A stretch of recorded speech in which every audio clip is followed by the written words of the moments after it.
Assalamualaikum warahmatullahi wabarakatuh. Perkenalkan, nama saya Rizky Aulia Pratama. NIM saya 210591120. Pada video kali ini saya akan mencoba menjelaskan mengenai isi dari UAS Manajemen Usaha Kecil.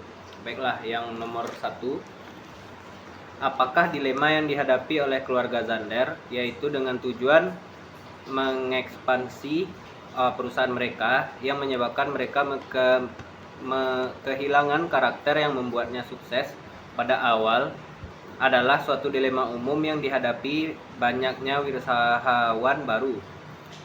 Baiklah, isinya. Dilema yang dialami oleh keluarga Zander karena dirasa terlalu cepat untuk mengambil suatu keputusan dalam membesarkan bisnis dan juga pekerjanya. Dan pekerja yang baru direkrut itu kurang mampu dan kurang terdapat pelatihan di sana, sehingga mereka belum tahu bagaimana perusahaan ini dapat berjalan secara semestinya, dan mereka pun juga tidak tahu bagaimana budaya dari perusahaan Zander, sehingga membuat kinerjanya jelek dan bisa memundurkan pemasaran mereka. Serta yang selanjutnya, perusahaan Zander terlalu beresiko dalam mengambil keputusan karena pemasaran yang cukup mahal, serta inovasi-inovasi yang membuat mereka terlalu banyak mengalami pengeluaran, sehingga seperti contohnya layanan pemasaran dan pelanggan yang terlupakan bagi mereka karena mereka terlalu fokus untuk membesarkan bisnis. Dan juga pada situs-situs website mereka pun itu juga terbengkalai karena mereka terlalu fokus dalam membesarkan bisnis, yang mengakibatkan penjualan mereka pun turun secara drastis. Baiklah, selanjutnya soalnya, anggaplah Anda berperan sebagai konsultan Zander.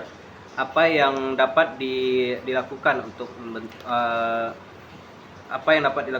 Yang pertama, menurut saya, yaitu adalah membentuk syarat-syarat yang lebih tinggi lagi untuk masuknya seorang pekerja di perusahaan mereka dalam bidang rekrutmen. Serta ketika sudah masuk, maka perlu dilakukan yang namanya pelatihan-pelatihan dan juga pengenalan lebih lanjut mengenai budaya-budaya perusahaan sehingga mereka siap untuk bekerja di perusahaan tersebut. Yang nomor 2,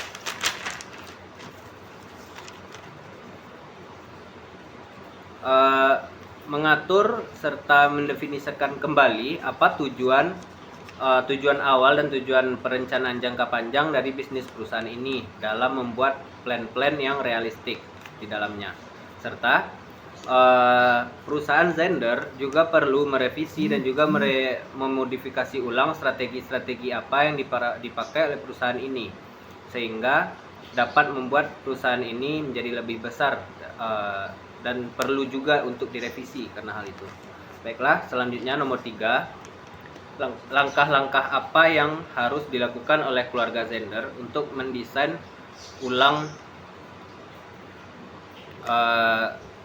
perusahaan mereka. Baiklah, yang pertama, langkah-langkah yang harus dilakukan adalah merevisi dan juga memodifikasi strategi untuk mengoptimalkan media sosial dan juga pencari website mereka, pada website mereka maksudnya. Selanjutnya, mengaktifkan kembali peran media sosial perusahaan Zander agar dapat memudahkan konsumen seperti dulu lagi, dan kalau bisa bahkan lebih bagus ke depannya. Selanjutnya, memperbaiki dan juga mengupdate sistem pada website perusahaan mereka agar nyaman dipakai oleh para konsumen dan konsumen pun dapat dengan mudah menemukan produk yang mereka cari. Selanjutnya, perusahaan ini juga perlu melakukan penelitian kata kunci dan juga frasa yang digunakan pelanggan untuk mencari di website perusahaan. Selanjutnya, membuat atau mendapatkan backlink dari web-web lain yang relevan dan sesuai dengan website perusahaan ini. Selanjutnya, soalnya, hal yang harus dilakukan keluarga Zander untuk mengatasi masalah arus kas perusahaan dan juga langkah-langkah untuk menghindarkan perusahaan ini dari arus kas di masa depan. Baiklah, yang pertama, menurut saya, yaitu yang pertama, mengoptimalkan kembali pengeluaran perusahaan mereka. Yang kedua, mengembangkan kualitas dan juga berinovasi produk dan dapat menambah tingkatan penjualan dan juga pemasukan dari perusahaan. Yang ketiga, mendapatkan perhatian investor dan juga memasukkan investor untuk mendanai selama proses produksi perusahaan berjalan agar sehingga perusahaan tersebut menjadi lancar terus.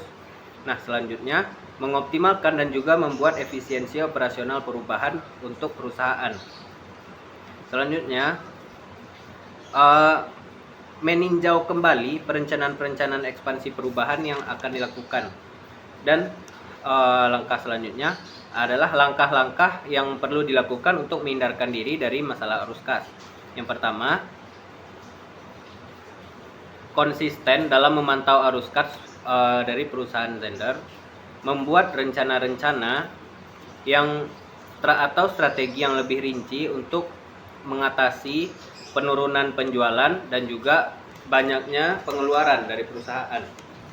Yang selanjutnya yaitu membuat peraturan-peraturan mengenai anggaran perusahaan, dan selanjutnya secara kompeten dan konsisten mematuhi peraturan tersebut dan tidak melanggarnya. Selanjutnya laporan tentang perusahaan Zender. Dari laporan ini saya dapat menyimpulkan beberapa permasalahan dari perusahaan Zender. Yang pertama, adanya kurang perencanaan dalam mengembangkan perusahaan atau ekspansi yang dilakukan oleh perusahaan Zender. Dan kedua, merekrut pekerja yang kurang sesuai dan kurang skill untuk memegang produksi pada perusahaan. Yang ketiga, memiliki manajemen risiko yang buruk ketika dalam perusahaan ini. Selanjutnya, kurang bagusnya rencana jangka panjang perusahaan ini, dan juga mengabaikan sistem kerja website memiliki sistem kerja website yang jelek dan tidak mempunyai investor di dalamnya. Nah, solusi-solusi yang dapat saya berikan untuk permasalahan berikut adalah yang pertama, membuat strategi yang lebih rinci dan juga lebih realistis dalam mengatasi pengeluaran dan juga penurunan penjualan, serta membuat dan merevisi ulang strategi dan tujuan jangka panjang yang dilakukan oleh perusahaan Zender. Yang kedua, membuat aturan atau syarat-syarat yang lebih bagus untuk perekrutan pekerja, serta memberikan mereka pelatihan-pelatihan serta pengenalan budaya perusahaan pada mereka, sehingga mereka lebih siap lagi untuk bekerja di dalam perusahaan. Selanjutnya, meninjau kembali resiko-resiko yang diambil dan yang direncanakan akan diambil oleh perusahaan, dan juga menetapkan strategi yang cocok untuk mengcounter resiko tersebut.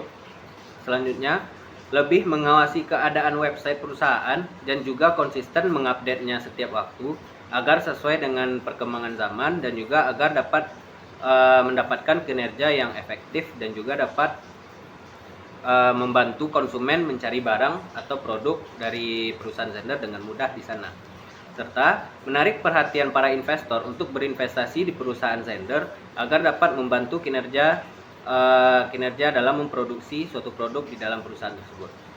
Baiklah, sekian dari saya. Assalamualaikum warahmatullahi wabarakatuh.